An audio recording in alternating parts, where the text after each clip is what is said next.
नमस्कार मित्रों, मैं जीसी पांडे। आशा करता हूँ आप लोग ठीक होंगे और आपकी जो इस समय कमिंग एग्जाम की प्रिपरेशन है वो भी अच्छी तरीके से चल रही होगी। हम लोग क्वेश्चन प्रैक्टिस कर रहे हैं और इस क्वेश्चन प्रैक्टिस की टेस्ट सीरीज में आपके ये सेट नंबर 22 लेके आज मैं आया हुआ हूँ। अब तक आप इंडियन कॉन्स्टिट्यूशन के क्वेश्चन इधर अभी कर रहे थे। इससे पहले आपने लोक प्रशासन और राजनीति विज्ञान के अलग अलग भागों के क्वेश्चन सेट्स किए थे और अभी इसमें एक सेट इसके बाद हम 23 और देंगे। इसके बाद हम आ जाएंगे आपके थ्योरी और थिंकर्स के पोर्शन पर। ठीक है, तो लगभग जैसा मैंने आपको पहले ही कहा है और जैसा मैंने आपसे वादा किया था कि पूरे पॉलिटिकल साइंस का सिलेबस जो आपका है टीजीटी पीएचडी का, और इसको हम पूरा कवर कराएंगे। नेट जेआरएफ के स्टूडेंट जो हमारे देख रहे हैं इस वीडियो को, वो भी इसको उसी तरीके से देखें, क्योंकि हम इसमें ऐसे क्वेश्चंस ही ले रहे हैं जो सबके लिए बेनिफिशियरी होंगे। ठीक है, और ये बहुत ही इंपॉर्टेंट क्वेश्चन हैं जो एग्जाम में कई बार रिपीट किए गए हैं या संभावित हैं आगे बार बार पूछे जाने के लिए। ठीक है, तो आइए स्टार्ट करते हैं। फर्स्ट क्वेश्चन नंबर 1 पहला है, भारत के राष्ट्रपति पर महाभियोग की प्रक्रिया का वर्णन संविधान के किस अनुच्छेद में किया गया है? संविधान के किस अनुच्छेद में किया गया है? भारत के राष्ट्रपति पर महाभियोग, महाभियोग आप लोग जानते हैं, इंपीचमेंट कहते हैं इंग्लिश में इसको हम। महाभियोग की प्रक्रिया वो प्रक्रिया है जिसके माध्यम से राष्ट्रपति को उसके पद से हटाया जाता है। विकल्प आपके पास क्या है? अनुच्छेद 52, अनुच्छेद 57, अनुच्छेद 61 और अनुच्छेद 59, यानी 52, 57, 61 और 59। आपका देखते हैं जरा इसको। पहला अनुच्छेद जो 52 आपका है, पहला विकल्प अनुच्छेद 52 यह कहता है कि भारत में एक राष्ट्रपति होगा। इन राष्ट्रपति के पद की बात करता है अनुच्छेद 52। अनुच्छेद 57 जो है वो राष्ट्रपति के पुनर्निर्वाचन की बात करता है कि राष्ट्रपति यानी आपका संविधान एक बार के बाद यानी दोबारा भी आप राष्ट्रपति बन सकते हैं, आपके पुनर्निर्वाचन की बात वो करता है। ठीक है, ये अलग बात है कि डॉक्टर राजेंद्र प्रसाद के बाद जो है लगातार कोई व्यक्ति 2 बार राष्ट्रपति नहीं बना, लेकिन संविधान में ऐसी व्यवस्था है। अनुच्छेद 59 आपका 59 ये कहता है कि राष्ट्रपति के कार्यकाल के दौरान उसके वेतन भत्ते या जो उपलब्धियां हैं उनमें आप कोई कमी नहीं कर सकते हैं। ठीक है, ऐसा कौन कहता है? आपका अनुच्छेद 59। तो महाभियोग की प्रक्रिया किसमें होगी? जाहिर सी बात है अनुच्छेद 61 में होगी। अनुच्छेद 61 आपका यह कहता है, 61 आपका यह कहता है कि अगर राष्ट्रपति कोई कदाचार करता है, कोई कदाचार के मतलब कोई ऐसा आचरण व्यवहार जो राष्ट्रपति पद की गरिमा के अनुरूप नहीं हो, ठीक है, तो ऐसे में उसको पद से हटाने की जो प्रक्रिया बनाई गई है वही क्या है? महाभियोग की प्रक्रिया। और यह महाभियोग कहां चलता है? संसद में चलता है, पार्लियामेंट में चलता है। ठीक है, और एक पूरी व्यवस्था है इसमें जिसमें स्वयं राष्ट्रपति को भी अपना पक्ष रखने का अवसर दिया जाता है। यदि महाभियोग प्रारंभ होने से पहले वह स्वयं ही त्यागपत्र दे देता हो तो ऐसी स्थिति में उस पर महाभियोग नहीं लगाया। तो उसकी एक विस्तृत प्रक्रिया है जो आगे हम किसी वीडियो में आपसे अलग से उस पर बनाएंगे वीडियो, तो वहां बात करेंगे हम। ठीक है, तो फिलहाल इसमें आंसर क्या हो जाएगा? 61, ऑप्शन बी सही है। अगला क्वेश्चन है, भारत के राष्ट्रपति संविधान के किस अनुच्छेद के अंतर्गत मंत्रिमंडल की सलाह मानने को बाध्य हैं? कह रहा है कि भारत के राष्ट्रपति संविधान के किस अनुच्छेद के अंतर्गत मंत्रिमंडल की सलाह मानने को बाध्य हैं? पहला कह रहा है 74, अगला है 78 और सी थोड़ा ऊपर नीचे कर दिया है। यह है आपका 18 और यह है आपका 76। ठीक है, आप जानते हैं भारत के यहां संविधान के किस अनुच्छेद के अंतर्गत मंत्रिमंडल की सलाह मानने के लिए कहा गया है? भारत के संविधान के अंतर्गत जो है अनुच्छेद 74 जो आपका है यह उपबंधित करता है क्या? कि मंत्रिमंडल की सलाह पर राष्ट्रपति को कार्य करना होगा। मूल संविधान में ऐसी कोई व्यवस्था नहीं थी कि मंत्रिमंडल के परामर्श का पूर्ण प्रतिपालन करने को राष्ट्रपति मजबूर है, ऐसा कोई व्यवस्था नहीं की गई थी। यानी मंत्रिमंडल की सलाह पर कार्य करेगा, लेकिन मंत्रिमंडल की सलाह 100% मानेगा ही मानेगा, ऐसा नहीं कहा गया था। लेकिन अमेंडमेंट किया गया। अब जानते हैं 42वां संविधान संशोधन हुआ। कौन सा हुआ? 42वां संविधान संशोधन। और इस 42वें संविधान संशोधन के माध्यम से यह व्यवस्था कर दी गई कि राष्ट्रपति जो है वो मंत्रिमंडल की सलाह मानने के लिए बाध्य है। लेकिन बाद में जब जनता पार्टी की सरकार आई तो 44वां संविधान संशोधन भी किया गया, और इस 44वें संविधान संशोधन के माध्यम से 44वें संविधान संशोधन के माध्यम से यह व्यवस्था की गई कि अगर एक बार राष्ट्रपति मंत्रिमंडल को पुनर्विचार के लिए किसी विधेयक को या किसी सलाह को वापस कर दे, तो ऐसे में मंत्रिमंडल को यह करना, उस पर काम करना है कि वह क्या करे। मतलब व्यवस्था यह है कि अगर मंत्रिमंडल ने कोई सलाह दिया, कोई परामर्श दिया, राष्ट्रपति के पास गया, अब राष्ट्रपति को उस पर निर्णय लेना है कि उस पर यस बोलना है या नो बोलना है। लेकिन अगर राष्ट्रपति को कुछ ऐसा लगता है कि नहीं, इस पर मंत्रिमंडल को पुनर्विचार करना चाहिए, तो वह उस परामर्श को मंत्रिमंडल को वापस भेज सकता है। यानी एक बार वह उसको मंत्रिमंडल को पुनर्विचारित करने के लिए वापस भेज सकता है। लेकिन इसी के साथ साथ यह भी व्यवस्था की गई इसमें कि अगर मंत्रिमंडल हूबहू वही परामर्श या फिर उसमें कुछ परिवर्तन करके वापस उसके पास भेजती है, तो इस बार वह जो है उसको लौटाने के लिए उसके पास अधिकार नहीं है। यानी इस बार उसको हस्ताक्षर करना ही करना पड़ेगा, उसको परामर्श मानना ही मानना पड़ेगा। ठीक है, तो फिलहाल यह व्यवस्था की गई है, यद्यपि भारत का राष्ट्रपति मंत्रिमंडल के परामर्श पर ही कार्य करता है। ठीक, आंसर हो जाएगा इसमें फर्स्ट। नेक्स्ट क्वेश्चन, भारतीय संविधान के किस अनुच्छेद में राष्ट्रपति को सूचना का अधिकार दिया गया है? भारतीय संविधान के किस अनुच्छेद में राष्ट्रपति को सूचना का अधिकार दिया गया है? देखिए, मैंने अभी आपसे बताया, अच्छा विकल्प क्या है आपके? अनुच्छेद 52, अनुच्छेद 78, अनुच्छेद 61 और अनुच्छेद 75। थोड़ा देखिएगा, ध्यान समझिएगा यहां पर कि भारतीय संविधान में यह व्यवस्था बनाई गई है कि दरअसल सरकार किसकी होती है? सरकार राष्ट्रपति की होती है, और राष्ट्रपति प्रधानमंत्री नियुक्त करता है और उसकी सलाह पर अन्य मंत्रियों की नियुक्ति करता है सरकार चलाने के लिए। ठीक है, यानी जाहिर सी बात है कि राष्ट्रपति की सरकार है, तो ऐसे में राष्ट्रपति को उस सरकार से तरह तरह की सूचना प्राप्त करने का अधिकार भी दिया गया है। ठीक है, राष्ट्रपति को तरह तरह की सूचनाएं भी मिलनी चाहिए। अब वो सूचनाएं स्वयं प्रधानमंत्री सरकार के कार्यकारी या कार्यपालकीय प्रमुख होने के कारण स्वयं राष्ट्रपति को दे सकता है, या फिर राष्ट्रपति उससे यह परामर्श राष्ट्रपति उनको सूचनाएं देने के लिए कह सकता है। ठीक है, यह अधिकार राष्ट्रपति के पास है। ठीक है, फिलहाल ये भी अनुच्छेद 78 जो आपका है, आंसर आपका ये होगा। अनुच्छेद 78 में यह व्यवस्था की गई है कि प्रधानमंत्री का यह दायित्व है कि वह समय समय पर राष्ट्रपति से मिले और सरकार द्वारा किए जाने वाले विभिन्न कार्यों से उनको अवगत कराए।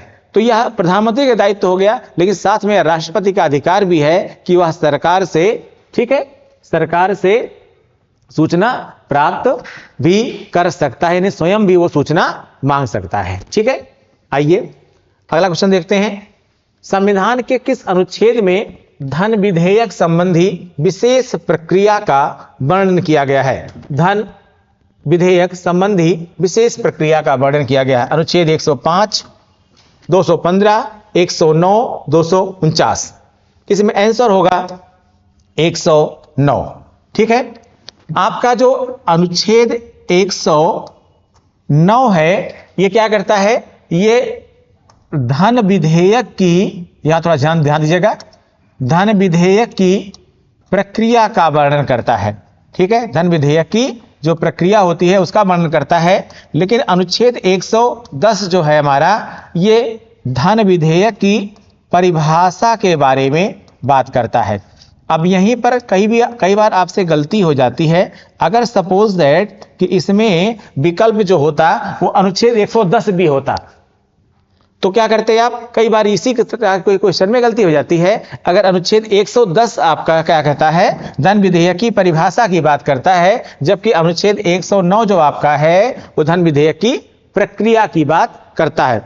अब धन विधेयक होता क्या है? वास्तव में धन विधेयक कहते किसको हैं? ठीक है, तो धन विधेयक हम उसको कहते हैं जिसमें केवल मुद्रा संबंधी बात हो, उसे क्या कहते हैं? धन विधेयक कहते हैं। क्या कहते हैं? उसको हम धन विधेयक है जिसमें केवल मुद्रा संबंधी बात। अब मुद्रा संबंधी बात का मतलब क्या होता है कि जैसे कोई टैक्स लगाना, किसी टैक्स को कम करना है, या उसके स्वरूप में परिवर्तन करना है, या उस टैक्स को लगाने या वसूलने या बंटवारे की प्रक्रिया में परिवर्तन करना है, या संचित निधि में से कोई धन निकालना है, या संचित निधि में कोई धन जमा करना है। ठीक है, इससे संबंधित जो प्रक्रियाएं हैं, इससे संबंधित जो प्रक्रिया है वह धन विधेयक में आती है। ठीक है, आप जानते हैं जो विधेयक होते हैं, एक साधारण विधेयक होता है, एक वित्त विधेयक होता है, और वित्त विधेयक में दो विधेयक आ सकते हैं, एक बजट होता है और दूसरा धन विधेयक होता है। धन विधेयक के बारे में कुछ विशेष प्रावधान भी, एक क्वेश्चन इसका सेम यही क्वेश्चन ले लिया है हमने, इसको देख लीजिएगा आप लोग। धन विधेयक को परिभाषित किसमें किया गया है? अभी मैंने आपसे बात किया, तो क्या हो जाएगा? सीधे हो जाएगा अनुच्छेद 110। सेम क्वेश्चन यहां पर दे दिया है हमारे टाइपिस्ट ने। ठीक है, अनुच्छेद 109 में धन विधेयक की प्रक्रिया का वर्णन है, जबकि अनुच्छेद 110 में धन विधेयक की परिभाषा का वर्णन किया गया है। धन विधेयक के बारे में आपसे इससे पहले बात कर रहे थे, तो कुछ और चीज जान लीजिए। धन विधेयक जो है वो केवल लोकसभा में ही पेश किया जाता है, और कौन सा विधेयक धन विधेयक है या कौन सा विधेयक वित्त विधेयक होगा या अन्य विधेयक होगा, इसको अंतिम रूप से परिभाषित करने या प्रमाणित करने का, सर्टिफाइड करने का काम कौन करता है? लोकसभा का अध्यक्ष करता है। धन विधेयक केवल लोकसभा में पेश किया जा सकता है, और धन विधेयक पर लोकसभा को एकाधिकार है। विधेयक पास होने के बाद लोकसभा से कहां जाता है? राज्यसभा जाता है। राज्यसभा को इस संदर्भ में केवल 14 दिन की विलंबित शक्ति ही प्राप्त है।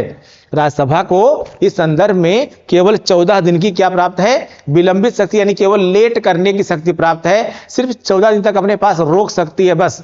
अगर 14 दिन में वो पारित नहीं कर देती है तो धन विधेयक स्वतः ही पारित मान लिया जाता है। यद्यपि राज्यसभा उसमें कोई संशोधन प्रस्तुत कर सकती है कि भाई ये संशोधन होना चाहिए, लेकिन अगर वो पारित नहीं करती है तो उसे स्वयं जो है पारित मान लिया जाएगा। ठीक है, आइए अगला क्वेश्चन देखते हैं हम लोग।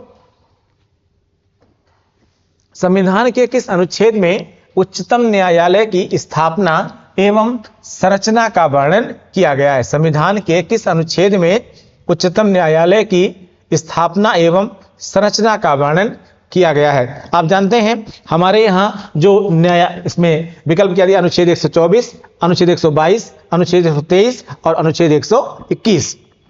आप जानते हैं कि भारत में जो न्यायालयों की व्यवस्था है वह त्रिस्तरीय व्यवस्था है, और एक विकेंद्रित व्यवस्था आप कह सकते हैं। सबसे नीचे हमारी सबऑर्डिनेट कोर्ट है, यानी अधीनस्थ न्यायालय हैं, उनके ऊपर उच्च न्यायालय है, और उनसे ऊपर जब आप जाएंगे तो क्या है? उच्चतम न्यायालय की बात की गई है। ठीक है, उच्चतम न्यायालय हमारा सर्वोच्च न्यायालय है। ठीक है, उच्चतम न्यायालय के जो निर्णय हैं उन्हें सबको मानना पड़ता है। यद्यप व्यवस्थाएं अलग अलग प्रकार से हैं, जो सर्वोच्च न्यायालय का टॉपिक है तो वहां बताऊंगा आपको मैं। ठीक है, यानी आप वहां पर भी रिव्यू फाइल कर सकते हैं, पुनर्विचार याचिका भी आप दायर कर सकते हैं। ठीक है, लेकिन फिलहाल वो सबसे बड़ी अदालत है। उच्चतम न्यायालय की स्थापना और संरचना, यानी उसकी स्थापना कैसे होगी और उसकी संरचना क्या होगी, इसके बारे में किस अनुच्छेद में व्यवस्था की गई है?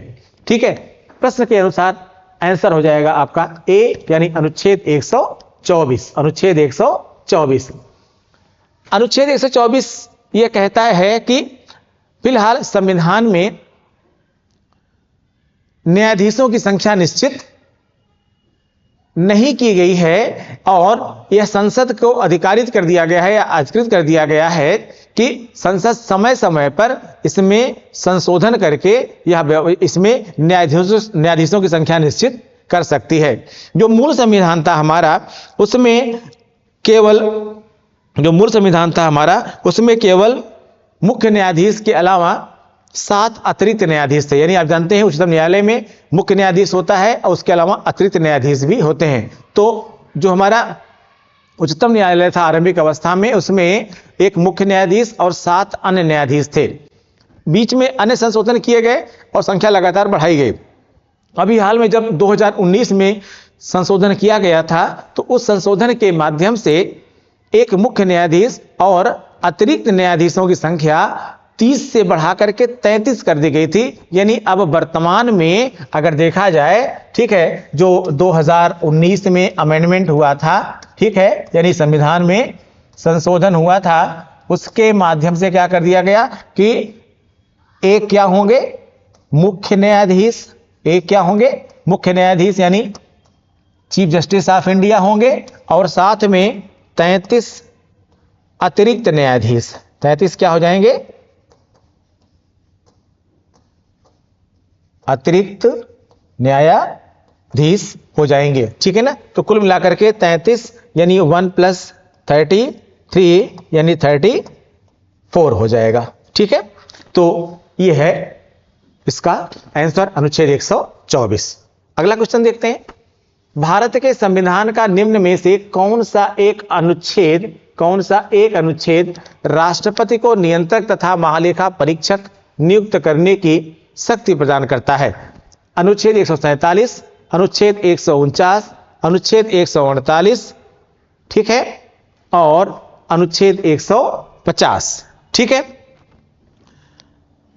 अनुच्छेद 148 यह व्यवस्था करता है, अनुच्छेद 148 यह व्यवस्था करता है कि भारत का राष्ट्रपति एक सीएजी नियुक्त कर सकता है।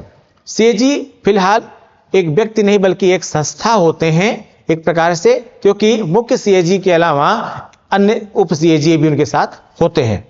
लेकिन हम जो चीफ हैं ऑडिटर जनरल यानी सीएजी, यानी इन सीएजी के अलावा इनके साथ साथ इनकी सहायता करने के लिए अन्य एजी भी होते हैं। जो ये सीएजी है इनकी नियुक्ति कौन करता है? अभी हमने बताया आपको, राष्ट्रपति करता है। बहुत ही महत्वपूर्ण काम इनको दिया गया है। क्या दिया गया है? पूरे देश के अकाउंट का इनको ऑडिट करने का राइट है। पूरे देश के अकाउंट क्या करते हैं? ऑडिट करते हैं। यानी आप कह सकते हैं कि जो देश की निधि है उनके सुरक्षा करने वाले कुल कर्ता धर्ता जो है वो यही है, ठीक है। यानी सरकार की समस्त आय और सरकार की समस्त देयताएं, यानी सरकार के पैसे की इनकमिंग और सरकार के पैसे की आउटगोइंग पर पूरा नियंत्रण इन्हीं का होता है। लेकिन भारत के सीएजी के बारे में ये भी कहा जाता है कि जो भारत का सीएजी है इसके पास सी नहीं है। भारत का जो सीएजी है इसके पास सी नहीं है। क्यों कहा जाता है ऐसा? क्योंकि भारत का सीएजी और जो ब्रिटेन का सीएजी है दोनों में एक मुख्य अंतर है। क्या अंतर है? भारत का सीएजी व्यय के बाद की परिस्थितियों की जांच करता है, लेकिन जो ब्रिटेन का सीएजी है वो क्या करता है? व्यय से पहले की परिस्थितियों की ही जांच कर लेता है, ठीक है। यानी अब अगर खर्च होने के बाद आप जांच करेंगे तो भारत जैसे देश में पैसा वापस कराना तो बहुत मुश्किल। जो खर्चा हो गया वो खर्चा हो गया। लेकिन अगर आप खर्च होने से पहले ही उसकी जांच कर लें, जो कि भारत में नहीं है, फिलहाल ब्रिटेन में है जहां से हमने लिया है इस पद को, ठीक है, वहां पर ऐसा है, तो आप पहले थोड़ा नियंत्रण ज्यादा कर सकते हैं। आइए अगला क्वेश्चन देखते हैं। संविधान का कौन सा अनुच्छेद राज्यों में विधान परिषदों की समाप्ति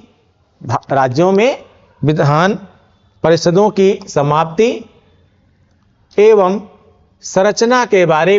संरचना से संबंधित है? संविधान का कौन सा अनुच्छेद राज्यों में विधान परिषदों की समाप्ति एवं संरचना से संबंधित है? अनुच्छेद 167, अनुच्छेद 168, अनुच्छेद 169 और अनुच्छेद 170। इस प्रश्न का उत्तर जानने से पहले थोड़ी सी प्रक्रिया समझ लेते हैं हम। दरअसल भारत में किसी राज्य की जो विधानसभा है और विधान परिषद है उसमें उनकी सदस्य संख्या क्या होगी यह तय करने का अधिकार किसके पास है? संसद के पास है। ठीक है, लेकिन अगर किसी राज्य की में जहां की विधान परिषद है, आप जानते हैं वर्तमान में केवल 6 राज्यों में ही विधान परिषद है, किसी राज्य की विधान परिषद की संख्या कम या ज्यादा करने की बात है तो राज्य के पास मात्र इतना अधिकार है कि राज्य यदि अपनी विधानसभा में 2/3 बहुमत से यह प्रस्ताव पारित करे, ठीक है, 2/3 बहुमत से यह प्रस्ताव पारित करे कि उनके यहां उनकी विधान परिषद की संख्या यह होनी चाहिए, तो ऐसे में संसद इस पर विचार करके और उनकी विधान परिषदों की संख्या को कम या ज्यादा कर सकती है। ठीक है, लेकिन यहां यह भी ध्यान देने की आपको जरूरत है कि विधानसभा के पास ऐसा कोई अधिकार नहीं है कि वह स्वयं ही इनकी संख्या को कम या अधिक कर दे या विधान परिषद का सृजन कर ले या विधान परिषद की समाप्ति कर ले। ठीक है, ऐसा कोई अधिकार जो है वो स्वयं विधान परिषद के पास नहीं है। ठीक है, तो फिलहाल इसमें जो क्वेश्चन क्या कह रहा है आपका कि विधान परिषदों में की समाप्ति एवं संरचना से संबंधित है, इनमें से कौन सा अनुच्छेद राज्यों में विधान परिषदों की समाप्ति एवं संरचना से संबंधित है? तो क्या हो जाएगा? अनुच्छेद 167, 68, अनुच्छेद 169। इसमें आंसर हो जाएगा आपका सी, यानी अनुच्छेद 169। ये जो अनुच्छेद 169 है यही विधान परिषदों की समाप्ति एवं संरचना से संबंधित है। ठीक है, अनुच्छेद 169। ये क्वेश्चन कई बार रिपीट किया गया है, आप लोग थोड़ा ध्यान दीजिएगा इस क्वेश्चन पर। अगला क्वेश्चन है, संविधान के किस अनुच्छेद के तहत राज्यपाल विधानमंडल द्वारा पारित किसी विधेयक को राष्ट्रपति की स्वीकृति हेतु सुरक्षित रख सकता है? ठीक है, अनुच्छेद 256, अनुच्छेद 213, अनुच्छेद 200, अनुच्छेद 257। अनुच्छेद 257 आंसर होगा इसमें डी, अनुच्छेद 200। आर्टिकल 200 क्या कहता है? आर्टिकल 200 जरा इसको हम लोग ध्यान देते हैं। क्वेश्चन आपका पूछ रहा है कि संविधान के किस अनुच्छेद के तहत राज्यपाल विधानमंडल द्वारा पारित किसी विधेयक को राष्ट्रपति की स्वीकृति हेतु सुरक्षित रख सकता है? तो क्या हो जाएगा इसमें? अनुच्छेद 200 हो जाएगा। अब किस विधेयक को राष्ट्रपति के लिए सुरक्षित रख सकता है? कौन? राज्यपाल। किसकी स्वीकृति के लिए? राष्ट्रपति के लिए। समझिएगा, जैसे अभी हमने बताया आपको कि राष्ट्रपति के पास, राष्ट्रपति जो है वो केंद्रीय मंत्रिपरिषद के परामर्श पर कार्य करता है। ठीक है, लेकिन राष्ट्रपति के पास वीटो पावर भी होती है। राष्ट्रपति के पास वीटो पावर भी होती है। 3 प्रकार की उसके पास वीटो शक्ति होती है। उनमें एक वीटो पावर होता है पॉकेट वीटो, पॉकेट वीटो भी होता है। ठीक है, आत्यांतिक वीटो भी होता है। ठीक, अब जरा समझिएगा कि राज्यपाल के पास कौन से अधिकार होते हैं। यही सेम व्यवस्था राज्यपाल के पास भी है, यानी राज्यपाल भी राज्य मंत्रिपरिषद के परामर्श पर कार्य करता है। अब अगर राज्य सरकार ने कोई परामर्श भेजा, यहां परामर्श से मतलब यह भी है कि अगर किसी विधेयक को राज्यसभा से विधानसभा से पारित करा करके राज्यपाल के पास भेजा गया, अब राज्यपाल इस पर क्या निर्णय लेगा? राज्यपाल या तो उस सलाह को मान ले, और अगर राज्यपाल उस सलाह को नहीं मानने चाहे तो क्या कर सकता है? वह अधिकार इसके पास भी है जो राष्ट्रपति के पास है। लेकिन इसमें एक अधिकार और जुड़ जाता है। क्या जुड़ जाता है?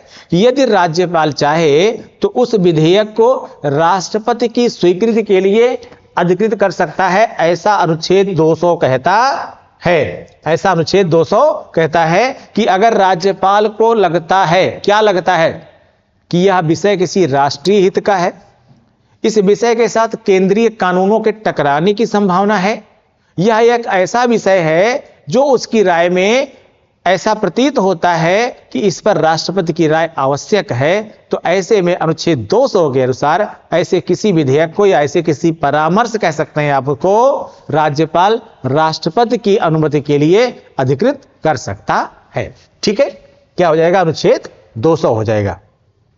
अगला क्वेश्चन देखते हैं। जिला जज की नियुक्ति का संबंध संविधान के किस जिला जज की नियुक्ति का संबंध संविधान के किस अनुच्छेद से है? आप जानते हैं जिला जज, कुछ चीजें थोड़ा समझिएगा। ये जिला शब्द आया, जरा इसको समझ लीजिएगा आप लोग। जिला शब्द आपका आया जो, दरअसल ये जो जिला शब्द है भारतीय संविधान में केवल यहीं पर इस्तेमाल भी किया है। जिला जज, या आप कह सकते हैं इनको जनपद न्यायाधीश। जनपद न्यायाधीश, हिंदी में क्या कहेंगे? जनपद न्यायाधीश, और इंग्लिश में क्या कहेंगे? डिस्ट्रिक्ट जज। ठीक है, तो पूरे भारतीय संविधान में ये जो जिला शब्द है या जनपद शब्द है, इसका इस्तेमाल केवल और केवल जनपद न्यायाधीश की नियुक्ति, जहां पर यह लिखा गया है बस वहीं पर मात्र जनपद शब्द का इस्तेमाल किया गया है। बाकी पूरे संविधान में जनपद शब्द का यानी जिला शब्द का, डिस्ट्रिक्ट शब्द का कहीं पर कोई इस्तेमाल नहीं किया गया है। ठीक है, तो क्वेश्चन क्या कह रहा है कि जनपद न्यायाधीश की नियुक्ति का संबंध संविधान के किस अनुच्छेद में है? अनुच्छेद 233, 231, 232, 230। आंसर हो जाएगा आपका अनुच्छेद 233, यानी आंसर क्या हो जाएगा इसका? अनुच्छेद 233 हो जाएगा। ठीक, अगला क्वेश्चन देखते हैं। भारतीय संविधान के किस अनुच्छेद के अंतर्गत राज्यसभा विशेष बहुमत द्वारा राज्य सूची के किसी विषय पर संसद को कानून बनाने के लिए अधिकृत कर सकती है? अधिकृत कर सकती है, क्या कह रहा है क्वेश्चन? फिर से पढ़िए एक बार। भारतीय संविधान के किस अनुच्छेद के अंतर्गत राज्यसभा विशेष बहुमत द्वारा राज्य सूची के किसी विषय पर संसद को कानून बनाने के लिए अधिकृत कर सकती है? अनुच्छेद 247, 248, अनुच्छेद 249, अनुच्छेद 250। आंसर क्या हो जाएगा इसमें? अनुच्छेद 249। क्या व्यवस्था है? आप जानते हैं कि भारतीय संविधान में 3 प्रकार की सूचियां हैं।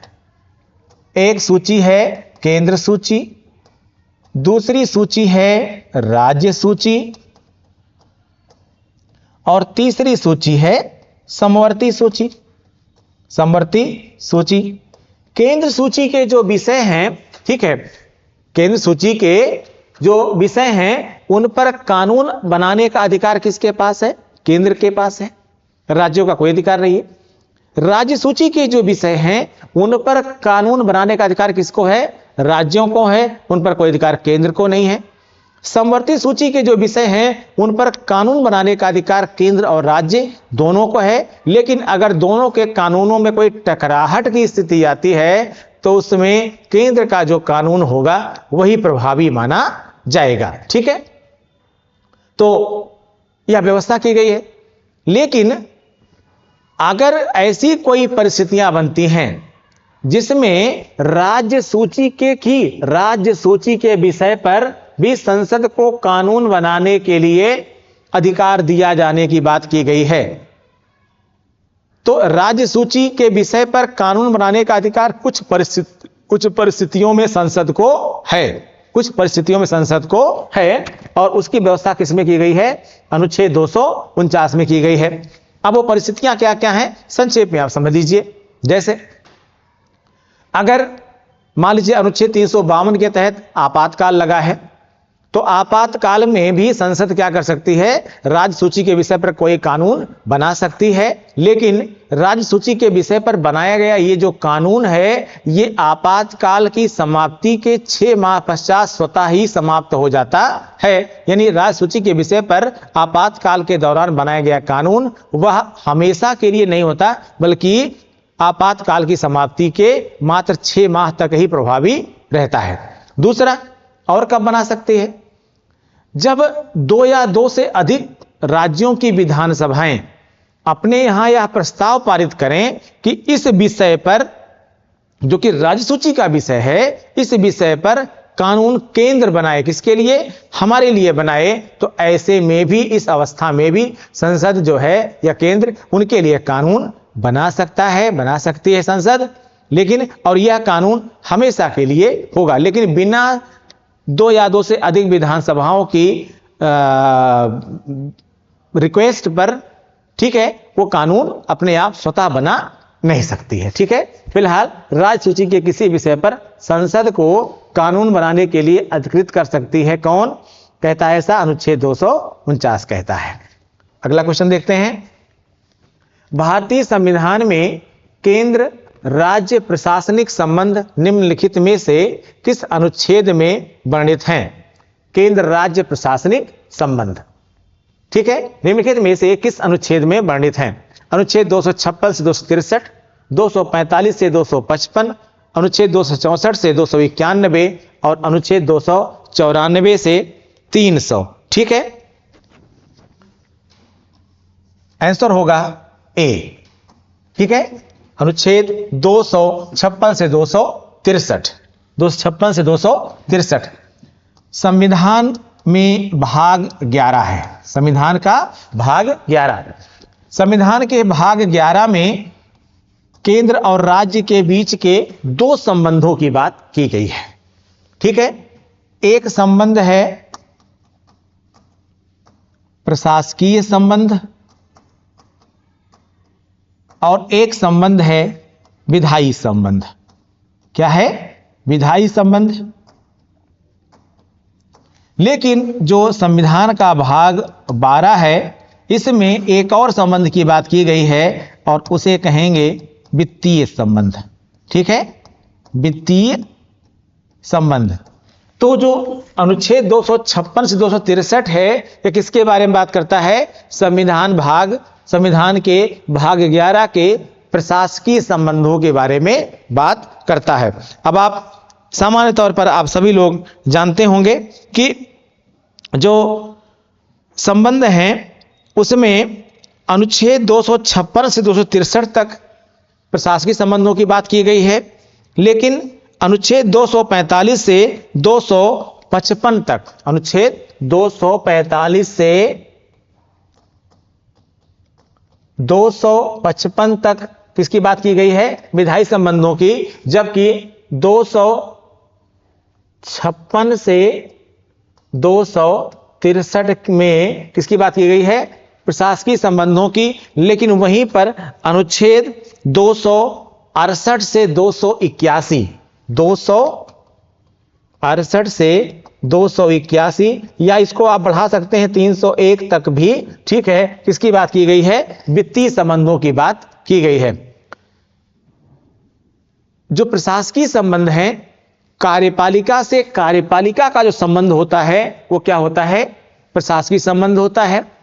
विधायिका का विधायिका से संबंध होता है वो विधायी संबंध होता है। और वित्तीय मामलों से, केंद्र के वित्तीय मामलों का राज्य के वित्तीय मामलों से संबंध होता है, उसे हम क्या कहते हैं? वित्तीय संबंध कहते हैं। ठीक है, जिसका वर्णन जो है वो भाग 12 में किया गया है। ठीक है, इसको थोड़ा आप लोग ध्यान दे लीजिएगा। यहां पर आइए अगला क्वेश्चन देख लेते हैं। सरकारिया कमीशन द्वारा अंतरराज्यीय परिषद के गठन की संस्तुति, सरकारिया कमीशन द्वारा अंतरराज्यीय परिषद के गठन की संस्तुति संविधान के किस अनुच्छेद के अंतर्गत की गई है? ठीक है, अनुच्छेद 360, अनुच्छेद 367, अनुच्छेद 263, अनुच्छेद 260। इसमें ध्यान दीजिएगा आप लोग। इसमें इसके हिसाब से आपका आंसर हो जाएगा अनुच्छेद 263। थोड़ा सा सरकारिया कमीशन के बारे में जान लीजिए। क्वेश्चन क्या कह रहा है? सरकारिया कमीशन द्वारा अंतरराज्यीय परिषद, इंटर स्टेट काउंसिल के गठन की संस्तुति संविधान के किस अनुच्छेद के अंतर्गत की गई है? अनुच्छेद 360, अनुच्छेद 363, अनुच्छेद 263, अनुच्छेद 260। आंसर क्या हो जाएगा? अनुच्छेद 263। ठीक है, अब सरकारिया कमीशन क्या है और अंतरराज्यीय परिषद क्या है, दोनों जान लीजिए। सरकारिया कमीशन का गठन किया गया था 2 या 2 से अधिक राज्यों के बीच में उत्पन्न विवादों के लिए, या केंद्र और राज्य के बीच में, स्पेशली केंद्र और राज्य के बीच में जो संबंध होते हैं, उन संबंधों को में कभी कभी कटुता आ जाती है, समस्याएं आ जाती हैं और अक्सर राज्यों की कानून व्यवस्था की स्थिति गड़बड़ होने पर या संविधान के प्रावधानों के अनुसार सरकारों के न चलने की स्थिति में संघ सरकार अक्सर अनुच्छेद 356 के तहत राज्यों के आपातकाल की घोषणा करती है, जिसको आप राज्यपाल शासन भी कहते हैं, राष्ट्रपति शासन भी कहते हैं या राज्यों का आपात भी कहते हैं, ठीक है, की घोषणा करता है। वास्तव में केंद्र और राज्यों के बीच में संबंध अच्छे होने चाहिए और इसी संबंधों को बेहतर करने के लिए उस पर सलाह जो है देने के लिए सरकारिया कमीशन की नियुक्ति की गई थी। सरकारिया कमीशन ने यह कहा था कि 2 या 2 से अधिक राज्यों के बीच में जो विवाद हो जाता है उन विवादों के निपटारे के लिए अगर हम एक ऐसी परिषद बनाएं जो राज्यों के बीच में काम करे, राज्यों के बीच में विभिन्न प्रकार के संबंधों को बेहतर बनाने के लिए प्रयास करें, तो उसे ही क्या कहते हैं, अंतर्राज्यीय परिषद कहते हैं। और इसकी व्यवस्था करने की बात कहां की गई है, अनुच्छेद 263 के अंतर्गत की गई है। अगला क्वेश्चन देख लेते हैं, भारतीय संविधान के किस अनुच्छेद में संसद साधारण बहुमत से विधि पारित कर संशोधन नहीं कर सकती है? भारतीय संविधान के किस अनुच्छेद में संसद साधारण बहुमत से विधि पारित कर संशोधन नहीं कर सकती है? अनुच्छेद 103, अनुच्छेद 105, अनुच्छेद 11 और अनुच्छेद 312। देखिए, भारतीय संविधान आप जानते हैं कुछ मामलों में कठोर संविधान माना जाता है, तो कुछ मामलों में क्या है, वो एक लचीला संविधान भी माना जाता है। यानी कुछ मामलों में भारत का संविधान काफी कठोर है, तो कुछ मामलों में भारत का जो संविधान है वो क्या है, वह काफी कठोर भी हो जाता है। लेकिन दरअसल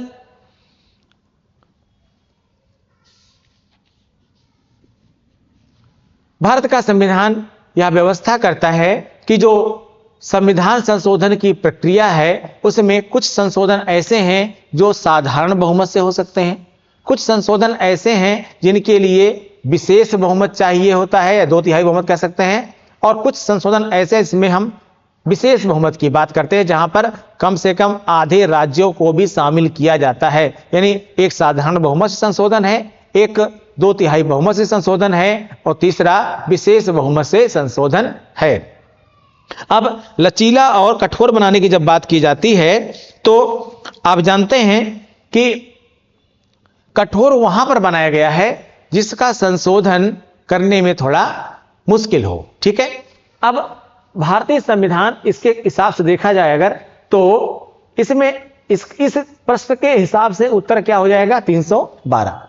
अब 312 उत्तर क्यों हो जाएगा, दरअसल अनुच्छेद 312 में अखिल भारतीय सेवाओं से संबंधित प्रावधान किए गए हैं। कौन से प्रावधान किए गए हैं, अखिल भारतीय सेवाओं से संबंधित प्रावधान किए गए हैं। अखिल भारतीय सेवाओं से संबंधित प्रावधान किए गए हैं। और अखिल भारतीय सेवाएं क्या हैं, अखिल भारतीय सेवाओं में 3 प्रकार की सेवाएं आती हैं, याद रखिएगा, जिसको आप कहते हैं ऑल इंडिया सर्विसेज। इसमें 3 सेवाएं आती हैं। एक सेवा है IAS, एक सेवा है IPS और एक सेवा है IFS, यानी Indian forest services, Indian forest services. अब ये तीनों सेवाएं अखिल भारतीय सेवाएं हैं। अखिल भारतीय सेवाएं इसलिए कहा जाता है क्योंकि इनकी भर्ती केंद्र सरकार करती है, इनका प्रशिक्षण या ट्रेनिंग केंद्र सरकार देती है, इनके वेतन भत्तों का प्रावधान भी केंद्र सरकार करती है, लेकिन इनकी नियुक्ति कैडर के आधार पर राज्यों में की जाती है। राज्य इनका ट्रांसफर कर सकते हैं अधिकारियों का, इनका प्रमोशन डिमोशन कर सकते हैं, लेकिन इनको नौकरी से बर्खास्त यानी डिसमिस नहीं कर सकते हैं। चूंकि इनकी कैडर के आधार पर ऑल इंडिया कहीं पर भी नियुक्ति हो सकती है, इसीलिए इसको क्या कहते हैं, हम ऑल इंडिया सर्विसेज कहते हैं, ठीक है।